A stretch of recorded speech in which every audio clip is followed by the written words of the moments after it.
آپ سے کچھ دیر پہلے الیکشن کمیشن نے صدر مملکت کو پنجاب میں انتخابات کے لیے تجاویز دی ہیں، جن کے مطابق 30 اپریل سے 7 مئی کے دوران پنجاب میں انتخابات کا انعقاد ہونا ہے الیکشن کمیشن کے مطابق۔ پہلے تو میں الیکشن کمیشن کے اس اقدام کو خوش آمدید کہتا ہوں۔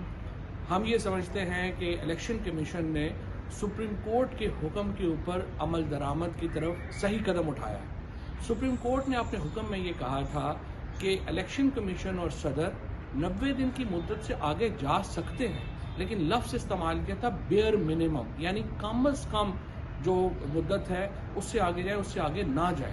چونکہ آخری عشرہ ہے رمضان کا، اس کے بعد عید ہے، ہم یہ سمجھتے ہیں کہ الیکشن کمیشن نے درست طور کے اوپر یہ قدم اٹھایا ہے۔